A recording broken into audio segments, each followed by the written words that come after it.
It's unbelievable. All right. Well, thank you, everyone, for coming. This is such a timely and important issue that we're about to talk about. It's the issue of free and fair elections, how central they are to our democracy. With us today are some of the people on the front lines, like our Secretary of State from Kentucky, who have to really stand up for the voters and make sure that every vote is counted and everyone has the opportunity to vote. But instead, right now, of just being able to do their jobs, these election officials are not getting the support they need. Instead, they've been asked by the administration to reveal sensitive voter information, from everything from Social Security numbers to voter histories. Right now, that information is disaggregated among many states. In many of the states, this information is not public, and we have a complete list of that. But mostly, for cybersecurity purposes, it is state by state. Yet the Commission has asked to collect all of it in one central location, resulting in many privacy groups trying to protect the rights of citizens, as well as members of Congress who believe that this request for this sensitive information should be rescinded. Just a few points.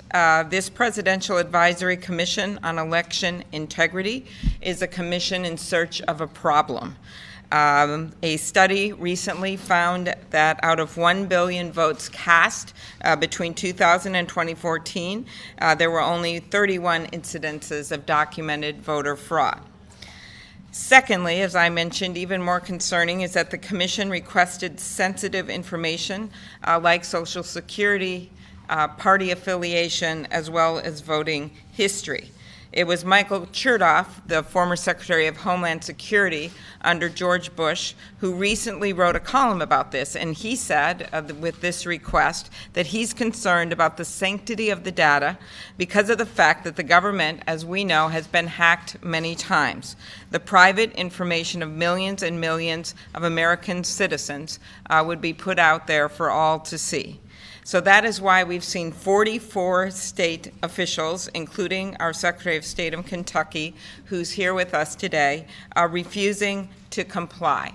Last week, Senator Jack Reed of Rhode Island and I led a letter with 23 Senate Democrats calling on the Commission to rescind the request. And today, the Judiciary Democrats have asked the Department of Justice whether or not the Commission actually has the legal authority to ask for this information.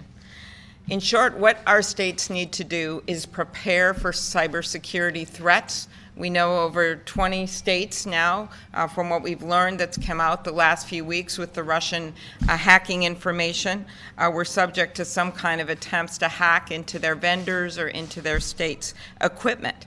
What we should be doing is finding ways to strengthen the infrastructure for these states. We have the HACK Act, which is a series of grants that could be used to help secretaries of states and governors bolster their election infrastructure, and other ways that we can help states as opposed to suppressing the vote and hurting them in their efforts to keep data private. So with that, we have a number of very good experts on this here. We have Senator Dick Durbin. Senator Coons is with us, both from the Judiciary Committee. Senator Van Hollen, long time a leader on this, as well as Senator Duckworth, also a leader. So we'll go in that order and then turn it over to Allison, as well as Kristen Clark from the Lawyers Committee for Civil Rights. Thank you for being here as well. Dick. Thanks, Senator Klobuchar, for bringing us together today. The right to vote and the right to have your vote counted legally is fundamental to a democracy and fundamental to America. I cannot believe that at this moment in our history there are so many efforts underway to suppress the vote of legal Americans, as well as to jeopardize or endanger the sanctity of that voting process. And we now know that across the United States, on a bipartisan basis, we had election officials, some 43 or 44 states, according to Senator Klobuchar, that have denied to Vice President Pence and Mr. Kobach the information which they have requested. I'm happy that Illinois was one of them. As Senator Duckworth and I can tell you, we were the victims of Russian hacking. We know that they got into the Illinois voter file during the last presidential election. We do not believe that they changed the outcome of any votes, but the fact that we were so vulnerable has reminded local officials of the importance of security and to be sure that they don't release sensitive information about voters to those who are not legally entitled to it. And that would include this new commission that's been dreamed up by the Trump administration. Why has this executive commission been created? They're looking for 3 million illegal voters in the last presidential election, so President Trump's boast that he won the popular vote can be vindicated. Well, they're not going to find it. They're not going to find it because thousands of election officials of both political parties across the United States were looking for that same fraud throughout the process and didn't find anything that even measured up close to that aspiration. The other point I want to make is this. This effort to suppress the vote across the United States of America is as antithetical to who we are as anything I have seen in recent times. Did you read what they said in North Carolina when they took a look at some of the efforts that were made to pass a massive law purportedly designed to, quote, combat voter fraud and promote public confidence in North Carolina? Here's what the federal court said. A 3-judge federal court said of this North Carolina action, they found the legislature had, quote, targeted African Americans with almost surgical precision and enacted a law with discriminatory intent. I held a hearing both in Florida and Ohio when I was chair of the Judiciary Subcommittee, and I asked the election officials in those states what was the evidence of voter fraud that led you to change all these laws and make it more difficult to vote, and they said there was none whatsoever. So we've got to stand up to do 2 things. First, protect the right to vote across America and make sure all those legally entitled have that chance. Second, to protect the security of our voting process. I support those election officials who are struggling to come up with resources for this purpose. I think we've got to stop these commissions, such as the one that Vice President Pence and Mr. Klobuchar came up with their hair-on-fire conspiracy theories about illegal voting. Let's take this seriously because it's fundamental to our democracy. Thank you. Senator Coons. Thank you, Senator Klobuchar, for your great leadership of the steering committee, and Senator Durbin for your tireless efforts on the subcommittee you have chaired in the past on judiciary to make sure that Americans understand that there is no compelling evidence of widespread voter fraud. Over the past several months, we've heard a lot about the Russian government's interference in our 2016 election, and rightly so. But we've heard a lot less about a threat that has nothing to do with Vladimir Putin, but is just as destructive an assault on the integrity of our democracy, which is a years-long assault on voting rights, an effort that is nothing less than a sustained attack on American democracy from within. We know, as Senator Durbin just referenced, that voter suppression laws have been passed at the state level with racially discriminatory intent as recognized by federal courts. We also know that others were passed with an unacceptable tolerance of discriminatory effect. In 2013, those who seek to discriminate, those who seek to suppress the vote on a racial basis, were empowered by the Supreme Court's decision in Shelby County versus Holder, which struck down a key piece of the Voting Rights Act, a landmark law, one of the greatest achievements of the of the modern civil rights movement. All too often, discriminatory barriers to the ballot box hide behind seemingly benign objectives of fighting voter fraud and protecting election integrity. And so the president's so-called Commission on Election Integrity is a perfect example of just that and should be called out for what it is, a waste of taxpayer money and of our time. There is no evidence whatsoever that in-person voter fraud occurs on any appreciable scale. This commission is a futile attempt to justify President Trump's groundless claims that millions of people voted illegally in the 2016 election. And most concerning of all, it may serve as nothing more than a pretext for future suppression. So I'm proud that my state of Delaware joined, as you've heard, many other states, dozens of states, in refusing to release sensitive personal information to the Commission's misguided attempt to create a centralized federal voter database maintained by Mr. Kobach and the Vice President, which would create exactly the sort of target-rich environment for cyber meddling that does not currently exist and I would argue shouldn't exist. I'm proud to have joined with many of my colleagues in asking that this request be rescinded. We should together be addressing real problems. We should take up and pass the Hack Act. We should be improving our technology and hardening our cyber defenses so that our treasured democratic elections aren't susceptible to tampering. Most importantly, we have to pursue each of these steps before our next elections in 2018 and 2020. And as state and local elections continue to happen in the off-cycle, we should be paying attention to how to strengthen our defenses against cyber hacking in the future rather than chasing this ephemeral cause. It's good news the administration has just asked states to hold off on submitting voter information, thanks to legal actions from voting rights advocates across the country. But let's be clear, we need to keep that fight going forward. The administration has made it clear now what they want to do, and we can't let that happen. Our democracy depends on it. Senator Van Hollen. Excellent. Thank you. Thank you. Well, thank you, Senator Klobuchar, for bringing us together, and to my colleagues and our guests here who are on the front lines of this effort. Make no mistake, the real scandal in the United States is voter suppression. The efforts, as my colleagues have said, around the country to make it harder for many people to vote legally. We've seen hurdles thrown up in various states through legislation, and we've seen them thrown up by simply refusing to put in more polling places so that people have long lines, and some states still just have one-day voting. These are all efforts to prevent participation in our elections. And so now we have this commission, literally a trumped-up commission, to try to justify President Trump's delusion about widespread voter fraud, which has already been categorically shown to be a red herring. But as bad as that is the fact that this will make our citizens and our people's data and confidential information more vulnerable to abuse and increase the possibility of voter theft. We know the Russians tried to hack into systems around the country. We believe they were not successful at changing actual votes, but one of the strengths of our system has been its decentralization.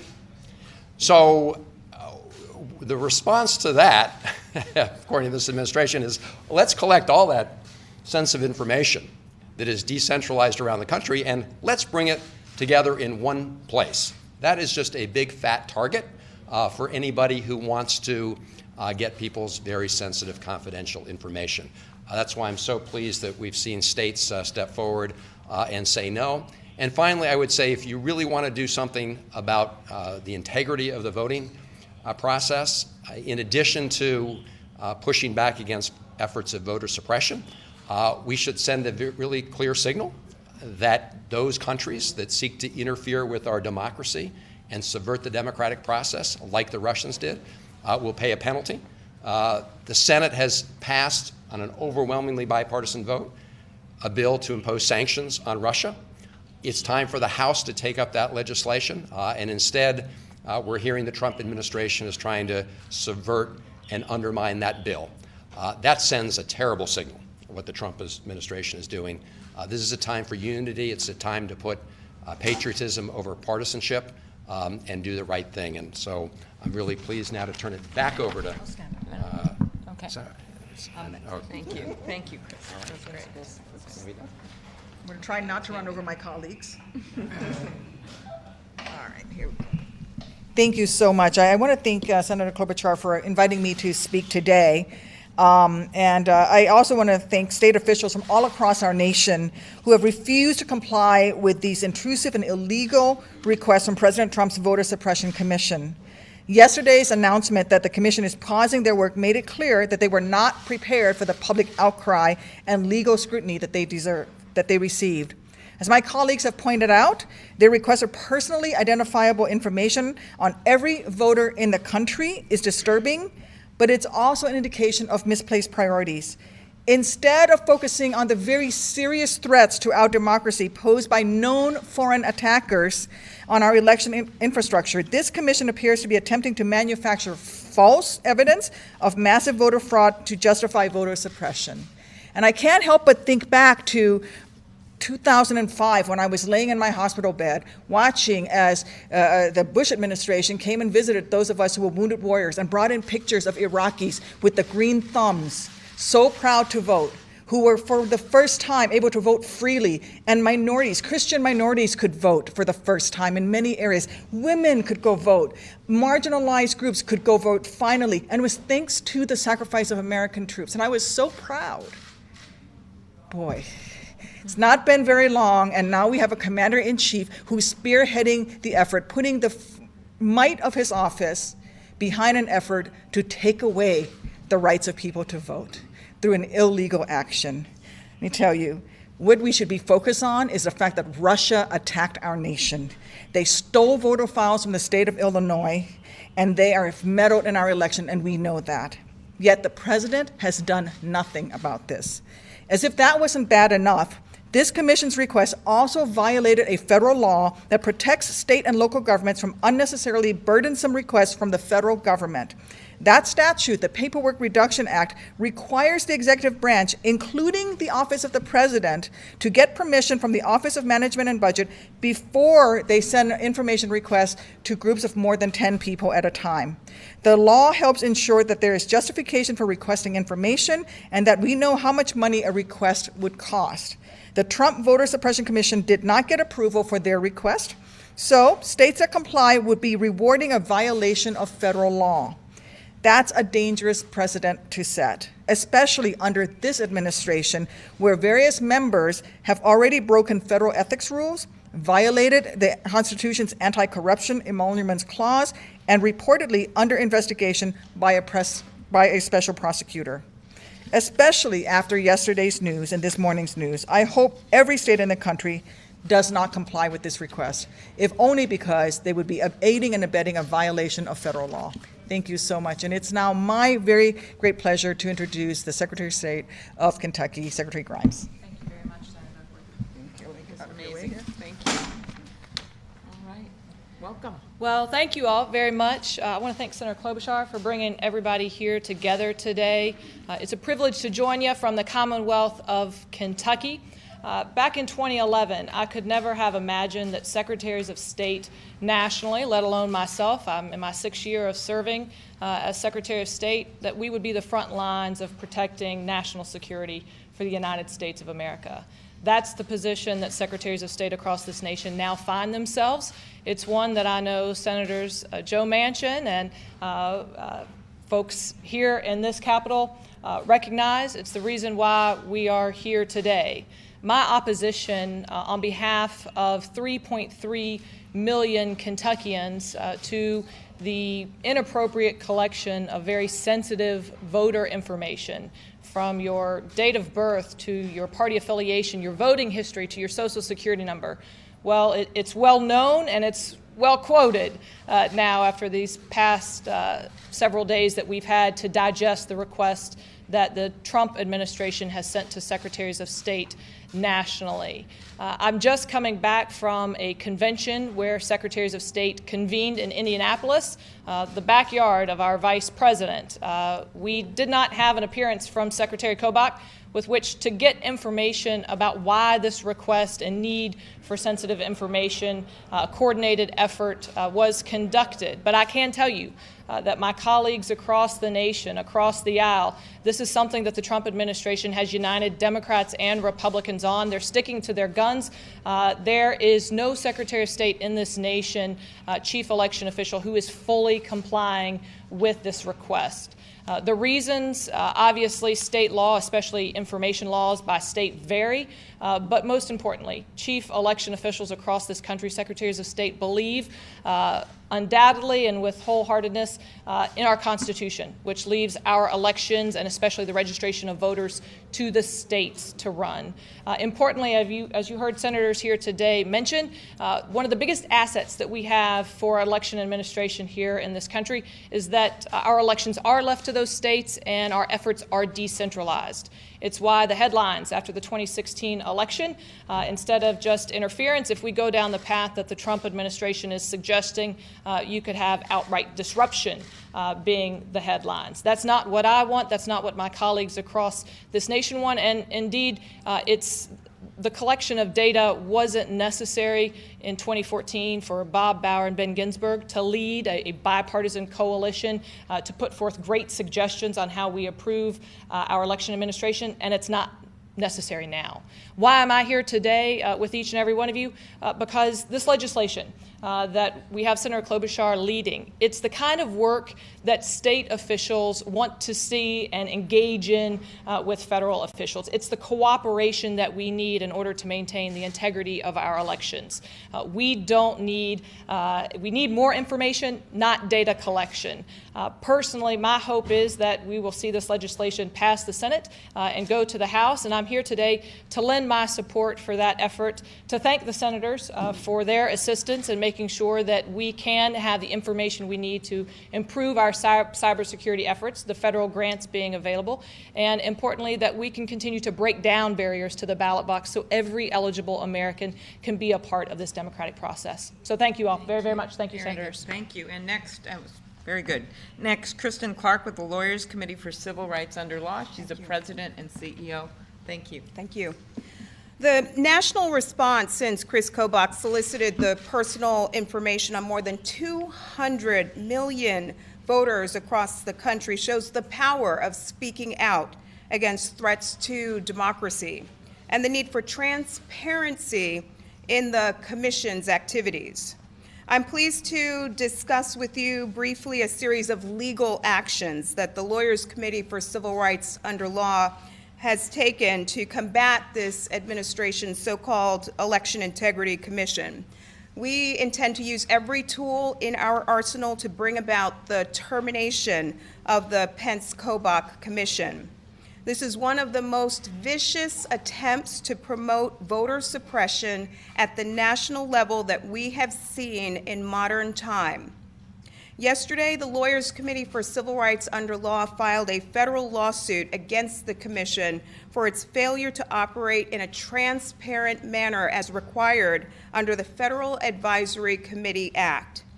FACA imposes strict transparency requirements when any part of the executive branch, including the President, seeks the advice of recommendations of a group that includes non-federal officials.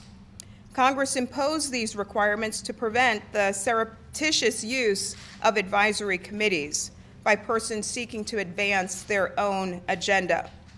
FACA requires that commissions like the so-called Election Integrity Commission operate with transparency, that committee meetings be open to the public, that the commission disclose its underlying records, data, emails, briefing books before all of its meetings.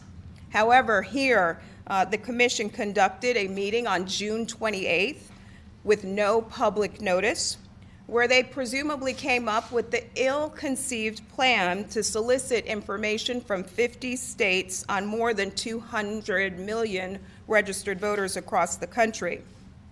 They've scheduled a meeting for next week where the public is not invited to the show. They indicate that they will live stream the meeting, and it's our view that this does not allow meaningful public participation in this important meeting.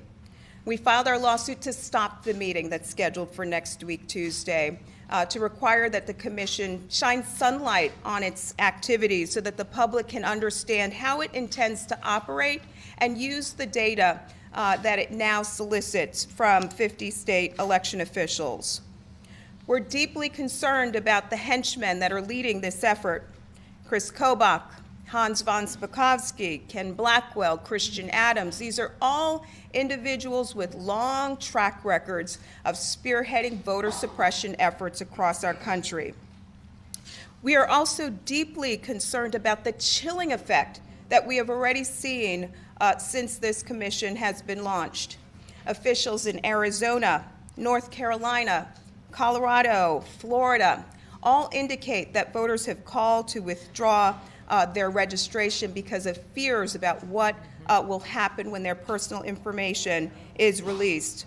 We encourage voters to stand their ground and to call our nonpartisan election protection hotline, 866-OUR-VOTE, to report complaints and to seek help.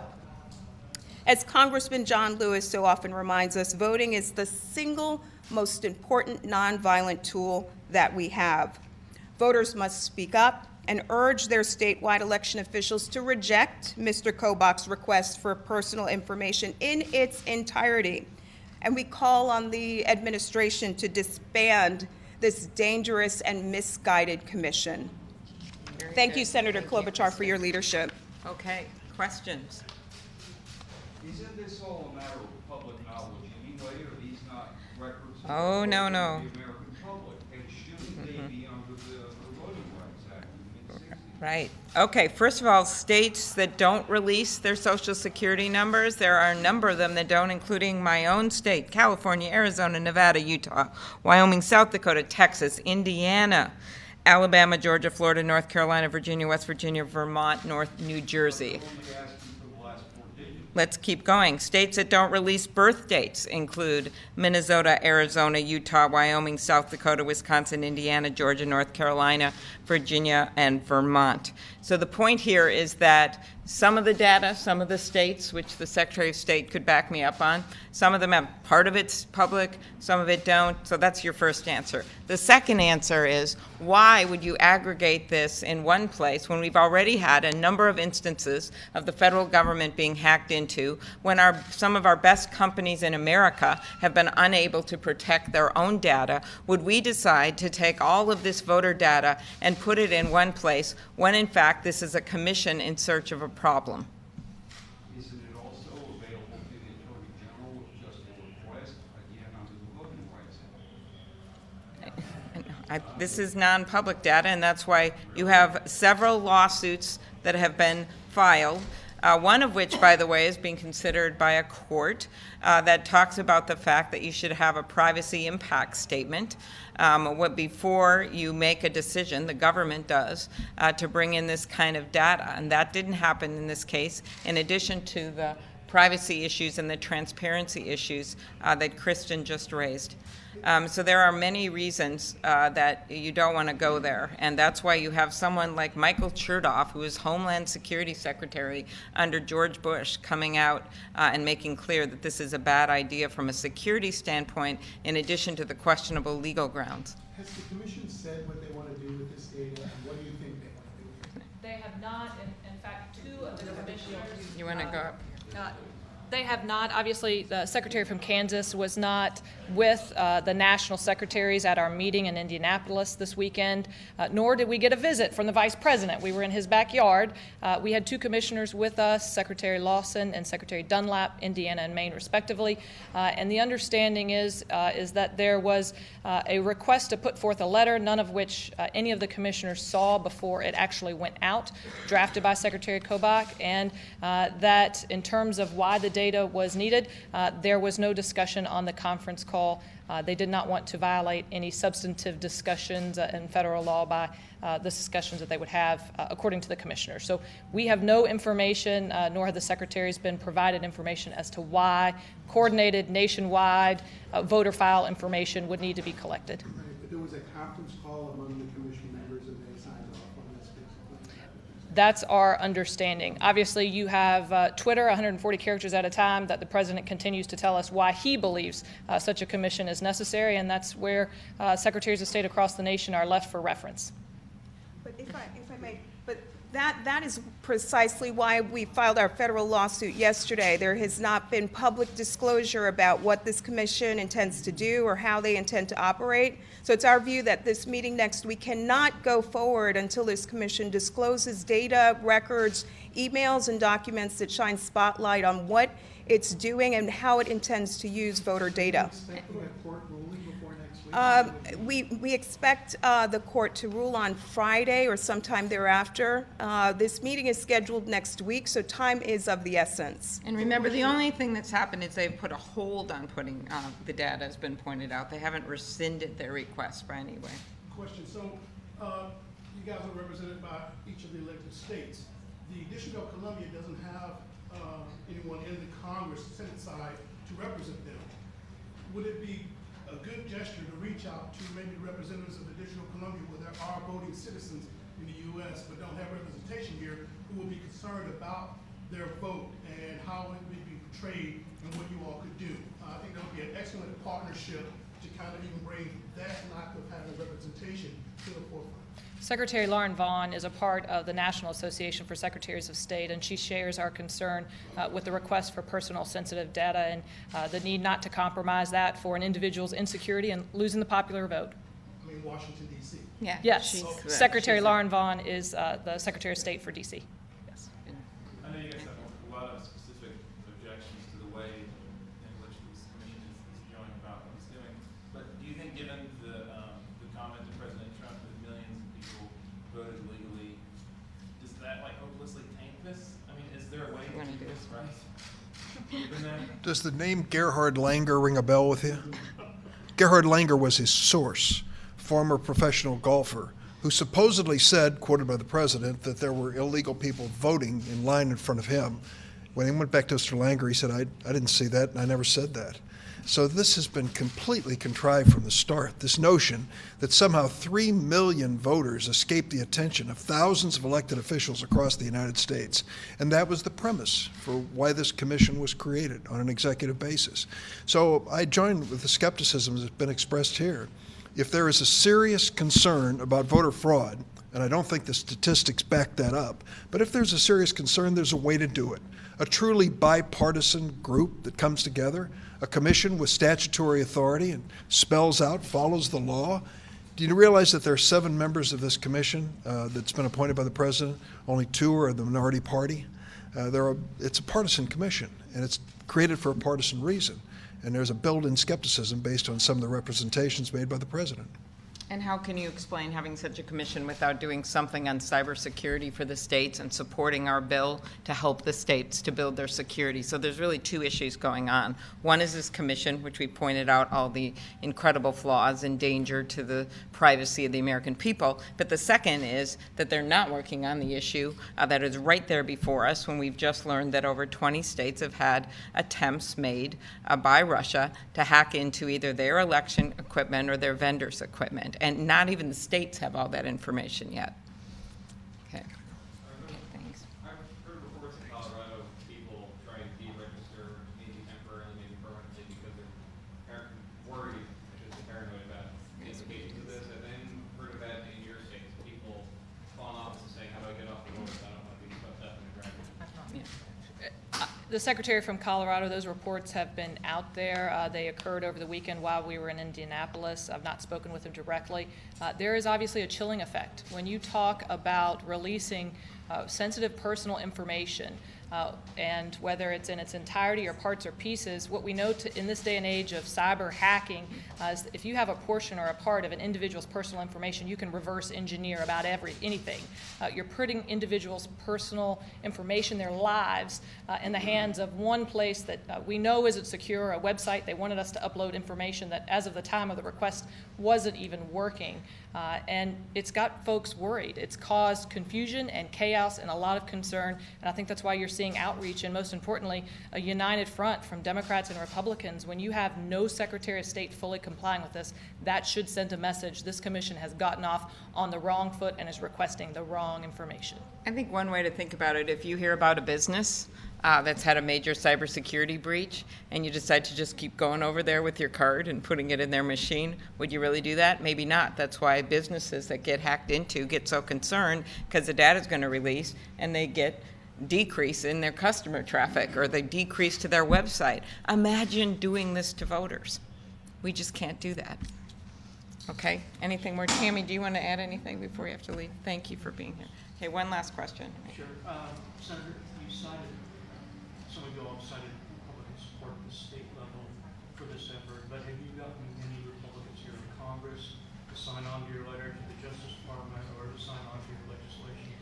I think the Secretary of State support, that what you've seen with all these Republicans coming out, including my favorite, the comment from the Mississippi Secretary of State who told the country that the commission should go jump in the Gulf of Mexico. I took him on and said, no, they should jump in Lake Superior because it's a lot colder. In Congress, is there talk about it? Of course there is. All of this is kind of all coming out sooner right now. It's a Democratic bill, but I could easily foresee that we could put together some bipartisan work on this eventually. But we don't have much time to wait, and that's why I'm someone that always works across the aisle, but at some point I'm like, I cannot wait until a month before the 2018 election to start talking about helping our states with their cybersecurity, and so that's why a lot of us have gotten out front on this, but I would not foreclose at all, given the Republican Secretary of State's reaction, that we couldn't get help from Republicans in Congress on this issue. Okay? Thank you, everybody. This was really good. Okay, this was great. Yeah.